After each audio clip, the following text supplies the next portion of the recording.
I loved my new life after rehab and spending all those years in jail.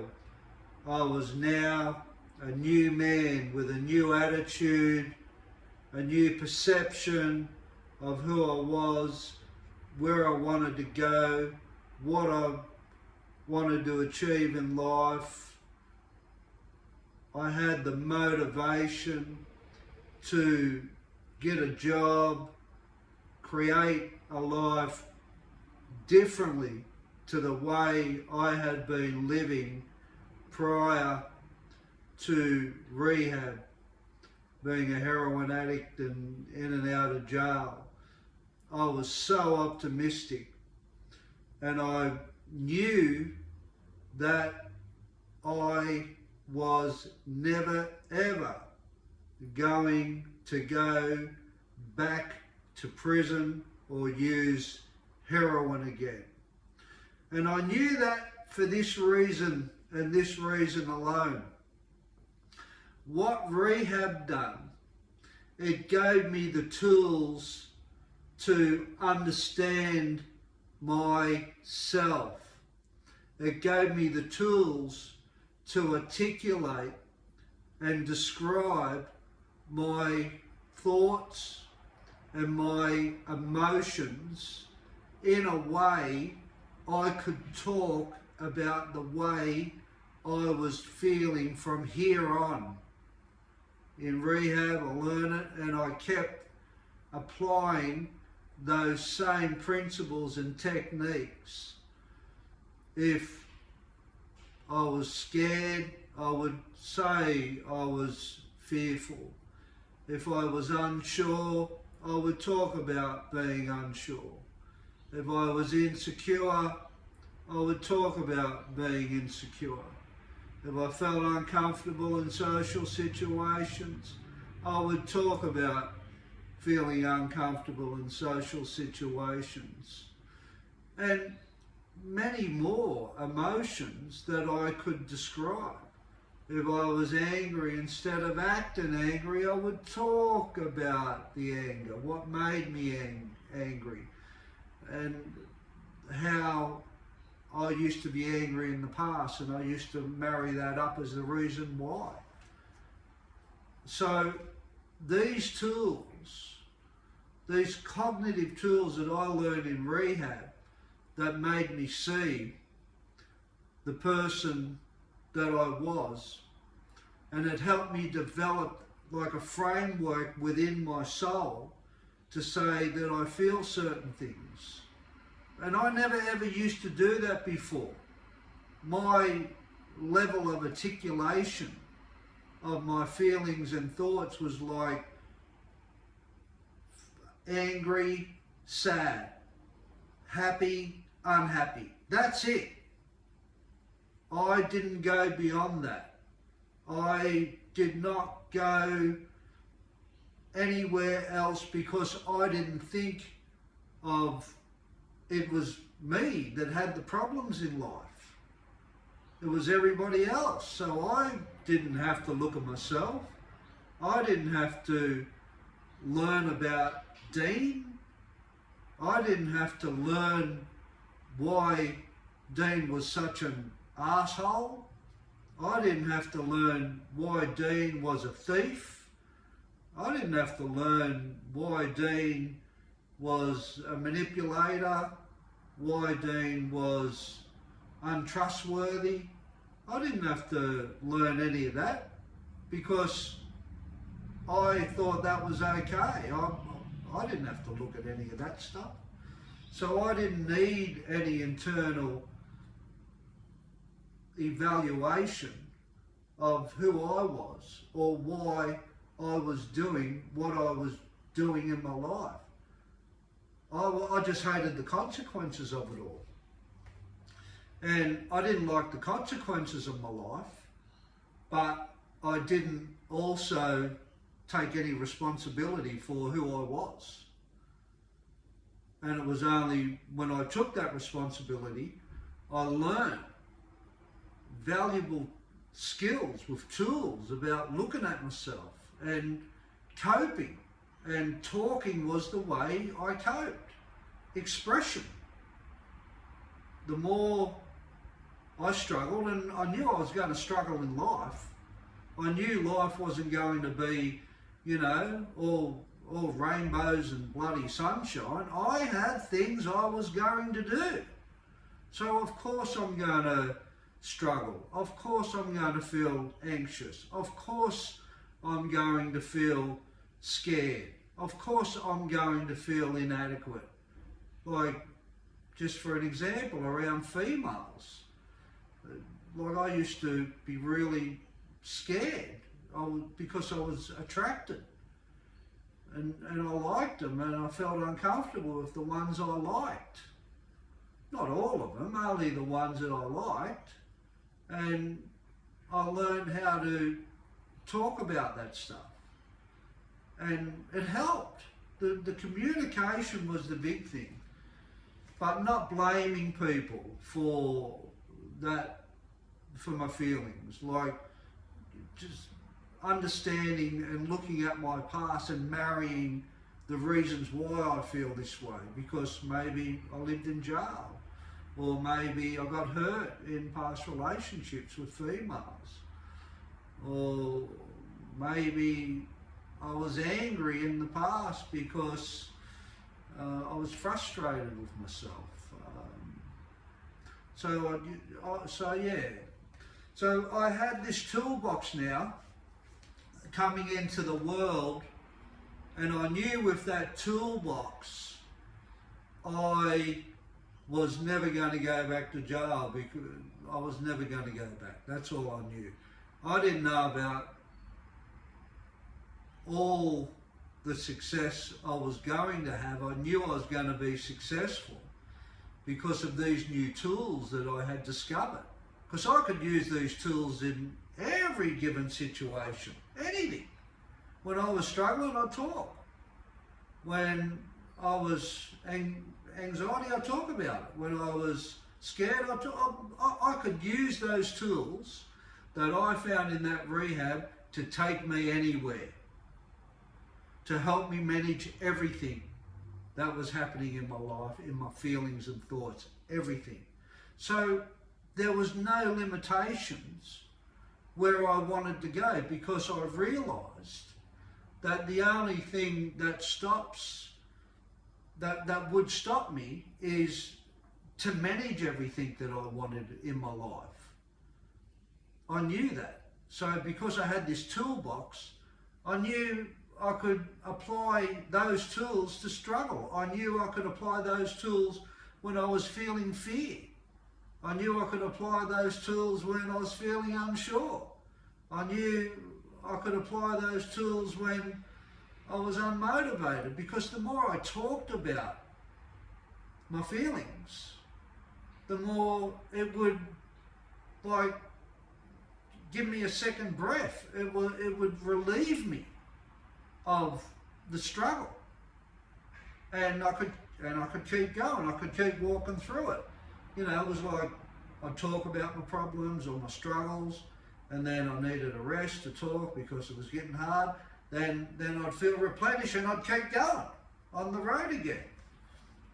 So yeah, those tools were valuable for where I wanted to go. So I used to dream, like I used to dream of having companies. I used to dream of traveling the world. I used to dream of having beautiful relationships with people. I used to dream of having a loving family.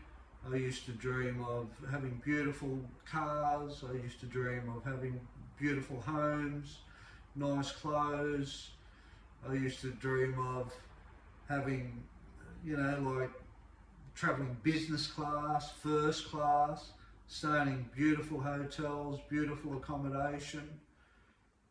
Because I knew that I could cope with achieving it, and I knew I could handle it when I got it. And that's what gave me so much confidence. I didn't have it, but I could actually see myself living it because of the ownership that I took. And like I started off as working as a telemarketer, but you know, I was happy making, you know, at first $300 a week, $400 a week. I wasn't looking through bars. I bought a car for $1,000 that I owned. I was living in a nice share accommodation here on the Gold Coast. I was meeting new people. I was enjoying the simple things in life, like sitting on the beach and thinking back to how fucked my life used to be and how great it is now. I used to go for walks with people and be really grateful and appreciative, and I had love within me I could share because of my openness and my transparency. And that was gold. I didn't need anything. I didn't need any more than that. And even prior to that, when I first came out of rehab, I had everything. I had the tools that the rehab gave me that was going to keep me from behaving and acting in ways that I couldn't handle myself. So from that to getting my job and then living just outside of prison, happy, man. Happy as a pig in shit. I was really happy. And I started dreaming more. I wanted to make more money because I knew I could. Like, I used to sell advertising on the phone. And when I first started selling advertising, I was hopeless at it. I struggled. I was an illiterate. I couldn't read or write. My vocabulary was bad. My grammar was bad.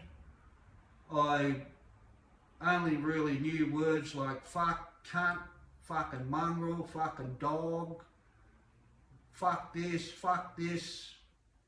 Like, I had a lot of work to do on myself. And I knew that the telemarketers in that office where I was working, I knew that they all started from somewhat where I was, not the extreme that I had lived, but they didn't go to university, they didn't need any degrees to become good at what they were doing. And some of these people were making like $2,500 a week, working four days a week, probably 4 hours a day.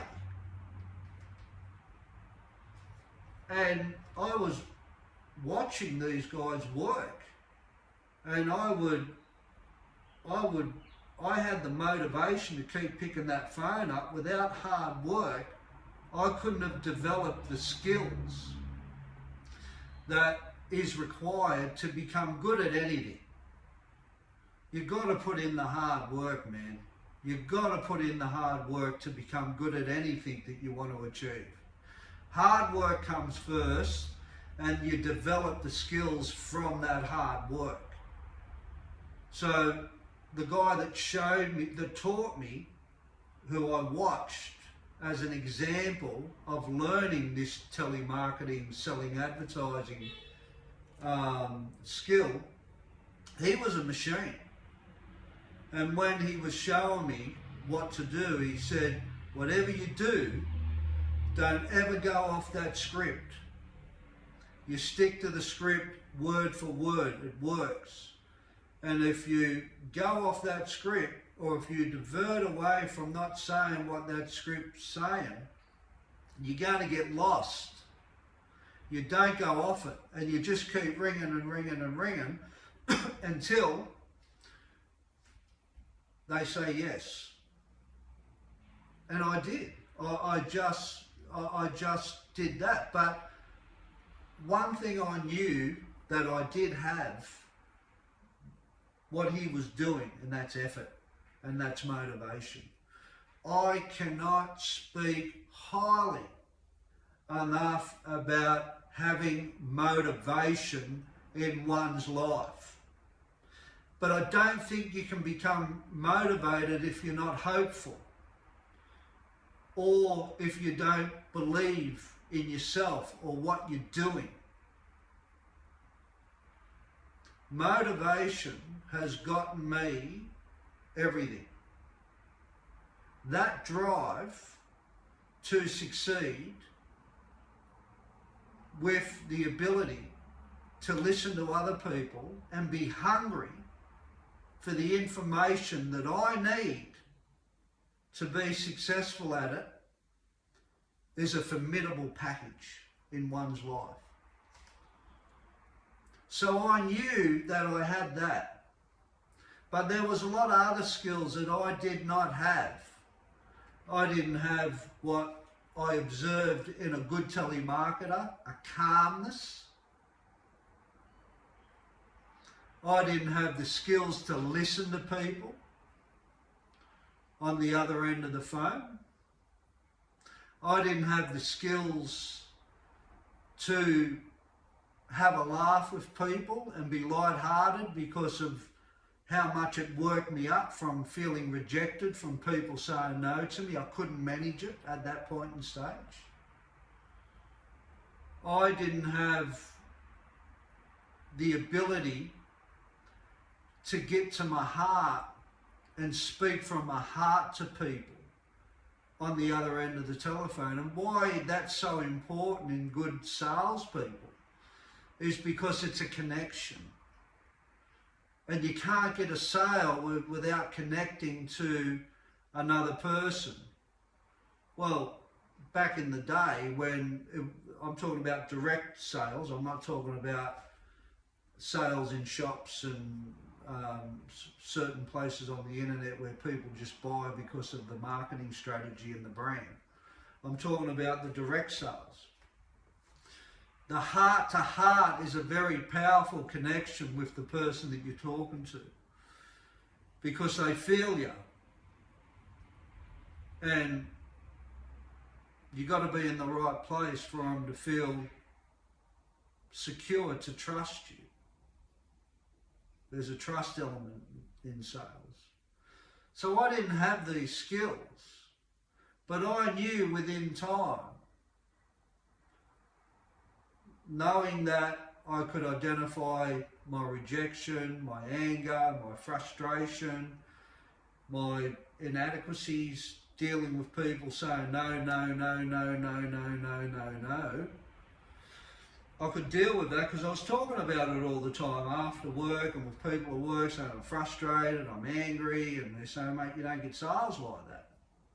And you can be frustrated and angry all you want, but you're not going to get it like that. You've got to calm yourself down. I knew with time that they were the skills that I needed with that effort. And I mastered them. I mastered those skills with time. It took me about a year to master those skills. But I did it. And I knew I was getting close from this particular day. I had a girlfriend staying with me, and she cut her wrist with a razor blade in my house, and she bled out and she was nearly dead. And I got a phone call and my boss grabbed me, and I was told she's probably not going to make it. And I went to Southport Hospital in intensive care, and she was there all wired up and machines on her and tubes coming out of bloody every hole in her body, in her head, nose, mouth, bloody, yeah. years or whatever. And I was so emotional. I was crying, you know, like Michelle, babe. You know, it was just a really sad time for me. And I cried a lot, and I cried a lot, and I cried a lot. But I went back to work after about 3 hours there, and I kept working. I just wouldn't stop. And I remember getting on the phone that afternoon, and emotionally, because I had cried so much, I was so upset and so sad because I loved her dearly. I just kept ringing people, but there was nothing in me. And I made more sales that afternoon than I had ever made in that year. Everyone I spoke to was saying yes to me. And I put it down to this, and it could be a lot of other reasons. But I believe that emotionally I wasn't threatened to anybody. They didn't feel any resistance in my voice. It was like I was on autopilot. I was going through the pitch and I was going, yeah, the reason for the call is the members have asked me to pass on a vote of thanks for the support you gave last year. And I didn't care if they said yes or no. And this is interesting for me. Because I didn't care, everybody was saying yes, and I never forgot that. And I was calm. And that's from that point on, I realised the importance of calmness and how powerful being calm is in one's life, where I'm just in my heart. And I'm not there all the time, but with things that are really important to me and things that really matter to me, I can go there. And I'm always successful when I'm working from the heart, not the head. Because in the head, it can really fuck you up. It can tell you shit that's not true. But in the heart, there's so much power. There's so much love in the heart. There's so much strength in the heart. There's so much beauty in the heart. There's so much attraction in the heart. Look at children. That's all heart shit. That's why they're beautiful. But we have that too. And I applied that unconsciously after getting ripped apart emotionally and crying all my heart out. All my heart. When you cry in your heart. Cry your heart when you cry. So if you're not crying, maybe, for me anyway, it replenishes me and I feel better. So I did become that guy's best telemarketer. So that's just another little story from finishing that last prison sentence, going back to the rehab where I was going to finish the program, because I also realised to be successful, I had to finish what I started. I couldn't give up. I couldn't not finish something. I had to get to the finish line. If I was going to be successful in life, I had to complete tasks. So I made sure after prison, I went back to that rehab on my own accord. I wasn't bailed there this time. I wasn't paroled there this time. I just went back there to finish something that I started. I had business. And that business is very serious to me. So yeah, just a bit of a story, and yeah, you know, the toolbox, that was, you know, I still use it today. It's a great toolbox. I'll use it to the day I die, because it frees my heart, it frees my thoughts, talking about things, it's powerful. Have a good day. I could talk all day. I could talk underwater with a mouthful of marbles. You keep pushing me under. I'll eventually drown, but I'll have to go pretty deep. And yeah, look after yourself. Take care. Always take ownership of yourself. It's the best way, best policy in life. Look after yourself.